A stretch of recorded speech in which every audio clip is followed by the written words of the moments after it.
पढ़ेंगे dynamics of personality. हम लोग स्टडी कर रहे हैं psycho analytical theory of personality given by Sigmund Freud, जिसमें कि हम स्ट्रक्चर ऑफ पर्सनालिटी पढ़ चुके हैं, id, ego and super ego. And today is the turn to study dynamics of personality. Dynamics of personality को समझने के लिए हमें साइकिक एनर्जी एंड इंस्टिंक्ट के बारे में जानना बहुत आवश्यक है। इसमें हम साइकिक एनर्जी पढ़ेंगे, इंस्टिंक्ट पढ़ेंगे, नेक्स्ट एपिसोड्स में एंजाइटी पढ़ेंगे, डिफेंस मैकेनिज्म, इन सब चीज़ों के बारे में जानेंगे। So today is the turn to know about psychic energy and instinct. ये 19वीं शताब्दी से हम शुरू करते हैं, जबकि भौतिक शास्त्री एनर्जी पर काम कर रहे थे, एनर्जी कंजर्वेशन पर काम कर रहे थे, and they were finding that energy cannot be ended, it just can be transformed from one form to the another. ऊर्जा नष्ट नहीं हो सकती है, ऊर्जा को एक रूप से, एक फॉर्म से दूसरी फॉर्म में चेंज किया जा सकता है। इसी आइडिया को सिगमंड फ्रॉइड ने भी अडॉप्ट किया और उन्होंने कहा कि क्योंकि ऊर्जा को खत्म तो नहीं किया जा सकता है, नष्ट तो नहीं किया जा सकता है, वही ऊर्जा जो होती है उसको हम विभिन्न रूपों में अपने काम में लाते रहते हैं। तो फ्रॉइड यहाँ पर अपना आइडिया फॉलो करते हैं और उसको इस तरीके से अडाप्ट करते हैं कि भौतिक ऊर्जा जो होती है उसको मानसिक ऊर्जा में परिवर्तित किया जा सकता है और पुनः मानसिक ऊर्जा को भौतिक ऊर्जा में परिवर्तित किया जा सकता है। Means physiological energy can be changed into psychic energy and psychic energy can be changed back to physiological energy. अब physiological energy तो आप लोग जानते होंगे, physiological energy या physical energy कहिए, जिसमें कि शारीरिक गतिविधियां अधिक होती हैं उस समय पर जो ऊर्जा यूज होती है, जैसे एक्सरसाइजिंग करना, हार्ड वर्क करना, फिजिकल हार्ड वर्क करना, लेबरिंग करना या कोई भी ऐसा काम करना, वॉक करना, कोई भी ऐसे काम करना जिसमें कि शारीरिक मेहनत ज़्यादा लगती है, वहाँ पर फिजिकल एनर्जी एक तरीके से काम कर रही होती है, डोमिनेट कर रही होती है। इसके विपरीत जब हम लोग मानसिक गतिविधियों में अधिक इन्वॉल्व होते हैं, मीन्स मेंटल एक्टिविटीज़ में ज़्यादा इन्वॉल्व होते हैं, जैसे कि थिंकिंग और रीडिंग, स्टडीइंग और राइटिंग और रिसर्चिंग और एनालाइजिंग एक्सेट्रा, तो जब हम ऐसी चीज़ों में ज़्यादा इन्वॉल्व होते हैं तो साइकिक एनर्जी डोमिनेट कर रही होती है, वही एनर्जी साइकिक एनर्जी में ट्रांसफॉर्म हो जाती है। आ रही है बात समझ में? एनर्जी वही है लेकिन वो अपना फॉर्म चेंज कर रही है। The way you are requiring it, it is transforming in that form itself, right? अब नेक्स्ट बात आती है कि फिजियोलॉजिकल एनर्जी से जब साइकिक में चेंज होती है तो कुछ बीच में कोई मीडिएटिंग पॉइंट होता होगा, कुछ होता होगा, कोई प्रोसेस होता होगा, कुछ तो होता होगा। Freud is open here and saying that that contact point is called id and its instinct. Id और इसके जो instinct हैं, those are the contact point where physiological energy is changed into psychological और psychic energy. तो जो contact point होता है वो होता है id. id आपने समझा होगा पहले एपिसोड में, और आप उसको नहीं समझ पाए हैं तो दोबारा जाकर के आप उससे देखिएगा। Then id is the contact point where these energy are meant to be transformed. अब आती है बात what are the instinct. Instinct क्या होते हैं ये आप इमेज में देखेंगे। Instinct are inborn psychological representations of bodily excitation. Instinct एक तरीके से वो साइकोलॉजिकल रिप्रेजेंटेशन है, एक ऐसा मैप है जो कि शरीर में जब कोई एक्साइटेशन होता है किसी भी तरीके का, किसी कमी की वजह से या किसी अधिकता की वजह से, यदि शरीर में कोई भी एक्साइटेशन हो रहा है उसी के साइकोलॉजिकल रिप्रेजेंटेशन को हम इंस्टिंक्ट कहते हैं। इंस्टिंक्ट जन्मजात होती हैं, इनबॉर्न होती हैं। साइकोलॉजिकल रिप्रेजेंटेशन एक तरीके से कहिए विश होती है। साइकोलॉजिकल रिप्रेजेंटेशन अपनी पूर्ति चाहता है, उसकी विश होती है कि जो वो विश, जो रिप्रेजेंटेशन है, जो भी वहां पर एक एक्साइटेशन है वो कंप्लीट हो जाए, and that excitation is called need. क्योंकि शरीर में अंदर एक्साइटेशन हुआ, या तो किसी चीज की कमी से हुआ, राइट, या फिर किसी चीज की अधिकता से हुआ। फॉर एग्जाम्पल भूख लगी है ना, तो भूख क्यों लगी? एनर्जी डाउन होने की वजह से लगी है ना, तो वहां पर कमी हुई एनर्जी की, दैट इज बॉडी एक्साइट हुई। खाना खाने के लिए, वो खाना खाने के बारे में सोचने लगी, तो विश क्या हो गया यहाँ पे? खाना खाना, and that is the psychological representation. तो इंस्टिंक्ट इनबॉर्न होती हैं, और these are the psychological representations of bodily excitation. Psychological representation is called wish and the bodily excitation is called need. This way we can say that instincts are the propelling factors of personality. कैसे? Propelling factor यानी कि वो factor, वो force है instinct, जो कि personality को propel करते हैं, दिशा प्रदान करते हैं, उसको आगे बढ़ाते हैं, उसको एक शेप देते हैं। That is called the propelling factor. Instinct directs the behaviour, instinct determines the behaviour. Direct भी करेगा और डिटरमिन भी करेगा, यानी कि निर्देशित भी करेगा और निश्चित भी करेगा। जैसे अगर आपको भूख लगी है, आपको प्यास लगी है, तो अभी क्या निश्चित होगा यहाँ पर? पानी पीना। और डायरेक्ट कैसे होगा कि पानी कहाँ से पीना है, किस तरीके से पीना है। ऐसे ही भूख में खाना खाना, और किस तरीके से खाना है, क्या खाना है, दैट इज डायरेक्शन।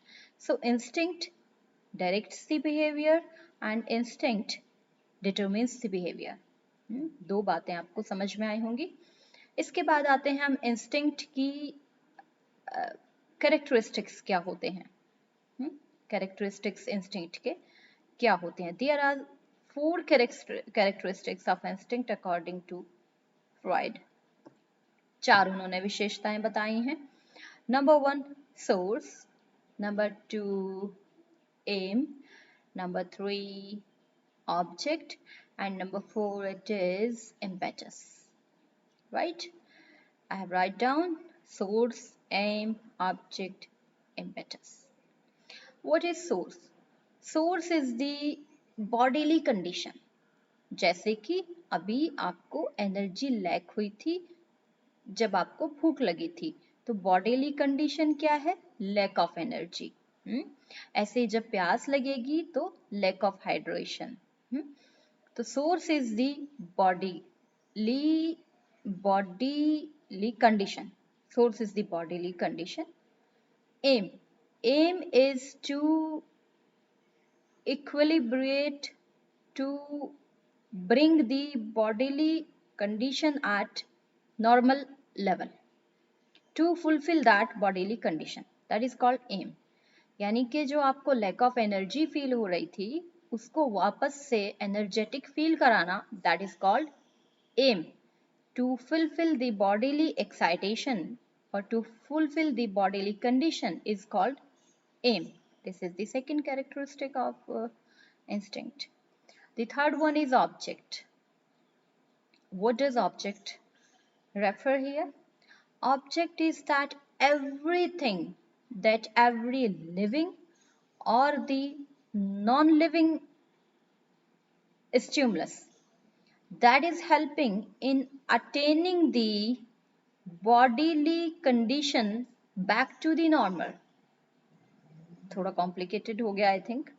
ऑब्जेक्ट वो सब चीजें हैं, चाहे वो लिविंग हो चाहे वो नॉन लिविंग हो, जो कि आपके एम को पूरा करने में आपकी मदद कर रहे हैं, that is called object.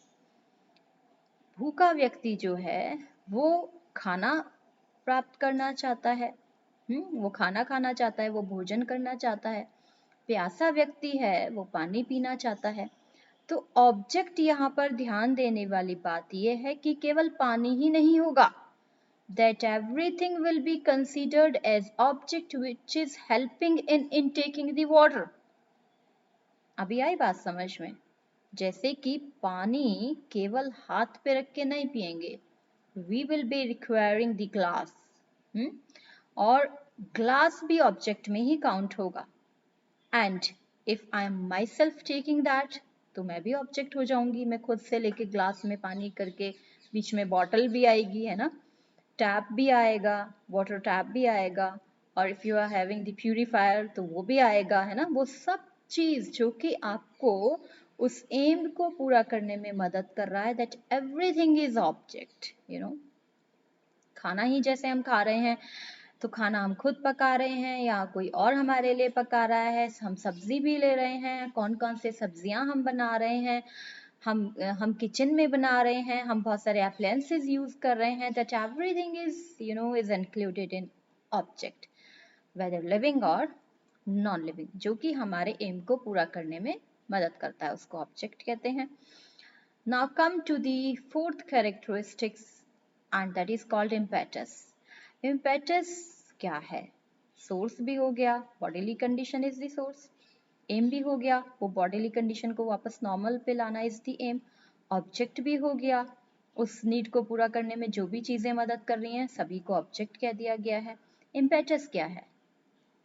Impetus is the strength which determines the intensity of the instinct. ये वो फोर्स है, वो स्ट्रेंथ है जो कि आपकी इंस्टिंक्ट कितनी तीव्र है उसको तय करता है, उसको निश्चित करता है। सपोज आपको थोड़ी थोड़ी भूख लगी है, अभी ज्यादा नहीं लगी है, तो इम्पेटस बहुत स्ट्रांग नहीं है, इम्पेटस की स्ट्रेंथ कम है अभी, है ना, क्योंकि बॉडीली जो एक्साइटेशन है वो बहुत ज्यादा नहीं है अभी। आपके अंदर एनर्जी ठीक ठाक लेवल पर है, आपको मॉडरेट भूख लगी है। लेकिन अगर एनर्जी आपकी बहुत डाउन हो जाती है तो इम्पेटस बहुत ज्यादा हो जाएगा, स्ट्रेंथ बहुत ज्यादा हो जाएगी अपने एम को ढूंढने की, बॉडीली एक्साइटेशन को वापस नॉर्मल पे लाने की, और ऑब्जेक्ट के लिए तत्परता दिखाने की। तो ये सब कुछ मिलाकर के जो स्ट्रेंथ निश्चित होती है, दिस इज कॉल्ड इम्पेटस। और इस इम्पेटस से इंटेंसिटी ऑफ द इंस्टिंक्ट वो हमें पता चलती है कि हमारा इंस्टिंक्ट जो है वो कितना इंटेंस है अभी, ठीक, दैट इज कॉल्ड इम्पेटस। तो ये चार चीजें मिलकर के इंस्टिंक्ट को बनाते हैं, ये चार उसके विशेषताएं हैं। अब हम टाइप पे आ जाते हैं, what are the types of instinct. इससे पहले हम एक और बात कर लेते हैं ऑब्जेक्ट के बारे में ही। कभी कभी ऐसे होता है कि हमें सेम वही ऑब्जेक्ट नहीं मिलता है, नहीं मिल पाता है, तो हम सब्स्टिट्यूट ऑब्जेक्ट भी ढूंढ लेते हैं अपना इंस्टिंक्ट को सेटिस्फाई करने के लिए।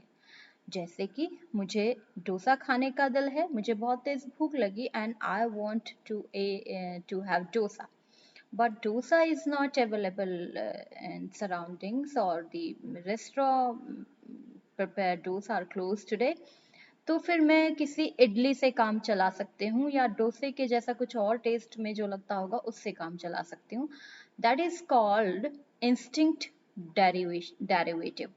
इंस्टिंक्ट डेरिवेटिव यानी कि एग्जैक्ट ऑब्जेक्ट ना मिल करके उसका सब्स्टिट्यूट मिल जाना, इसको हम कहते हैं इंस्टिंक्ट डेरिवेटिव।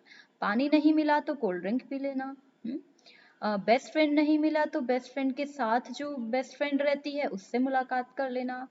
तो that is called not finding the real object sometimes and just the substitute we sometimes entertain to fulfill our instinct, that is called instinct derivative। तो अब आते हैं हम टाइप्स ऑफ इंस्टिंक्ट पे। फ्राइड ने दो तरीके के इंस्टिंक्ट बताए हैं, life instinct and death instinct. Life instinct is related to the survival of life, जो कि आपके जीवन के लिए बहुत आवश्यक होते हैं, जो कि आपके सर्वाइवल के लिए आवश्यक होते हैं, वो सभी चीजें रखी गई हैं लाइफ इंस्टिंक्ट में। For example hunger, thirst and sexual instincts, यही सब। इसके अलावा जो एनर्जी जो होती है, जो कि हमें सर्वाइवल के लिए प्रोपेल करती है, जो साइकिक एनर्जी है लाइफ इंस्टिंक्ट की, उसको नाम दिया गया है लिबिडो।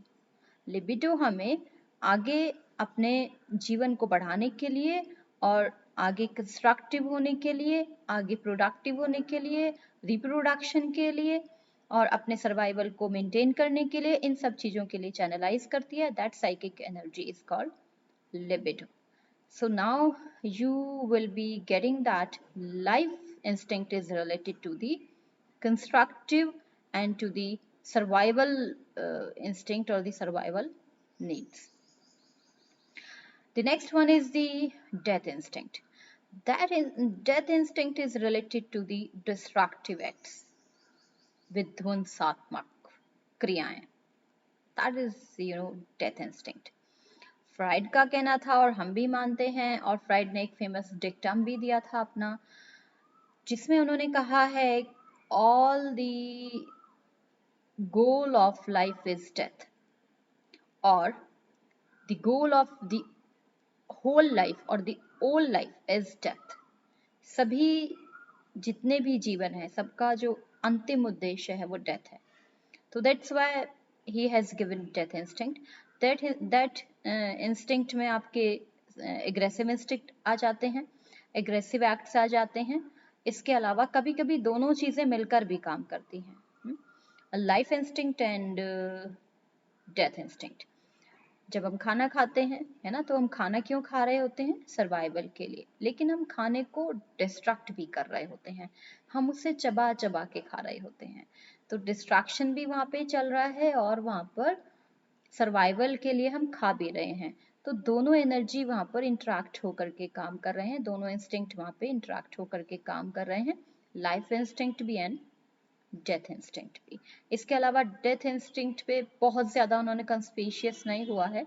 डेथ इंस्टिंक्ट पर ये भी हम कह सकते हैं कि जब हम मीनिंगफुल तरीके से अपने जीवन को जी रहे होते हैं और फाइनली हम डेथ को ही बहुत पीसफुली और उधर की तरफ ही बढ़ रहे होते हैं, तो death is always there in our mind. और इसी तरीके से जब दोनों इंस्टिंक्ट इंटरेक्ट होके काम करते हैं तो वहाँ पर भी डिस्ट्रक्टिव एक्ट भी होते रहते हैं, लेकिन वो अंततः मीनिंगफुलनेस ही क्रिएट कर रहे होते हैं, कंस्ट्रक्टिविटी ही क्रिएट कर रहे होते हैं, सर्वाइवल को ही डिटरमिन कर रहे होते हैं. तो this way death instinct is defined also. I hope आपको समझ में आया होगा. बहुत आसान है. फिजियोलॉजिकल एनर्जी साइकिक में चेंज हो जाती है, कॉन्टैक्ट पॉइंट जो होता है वो इड होता है, इंस्टिंक्ट होते हैं, इंस्टिंक्ट जो होते हैं वो इनबॉर्न होते हैं, वो साइकोलॉजिकल रिप्रेजेंटेशन होते हैं बॉडीली एक्साइटेशन के. साइकोलॉजिकल रिप्रेजेंटेशन को हम विश कह देते हैं, बॉडीली एक्साइटेशन को हम नीड कह देते हैं. इस प्रकार से इंस्टिंक्ट के थ्रू ही हमारी पर्सनालिटी आगे प्रोपेल होती है, आगे बढ़ती है. उसके 4 कैरेक्टरिस्टिक्स बताए हैं. One is source, aim and object and impetus. ये हमने आपको डिटेल में बहुत अच्छे से समझा दिया है with the examples. Types of instincts बताया है, जिसमें कि लाइफ है, लाइफ की जो साइकिक एनर्जी उसको हम नाम देते हैं, that is called libido, and the other one is the death instinct. And I am sure you have got all this stuff I have delivered here, and put me your questions in the comment box. Thank you so much. Bye bye. Take care.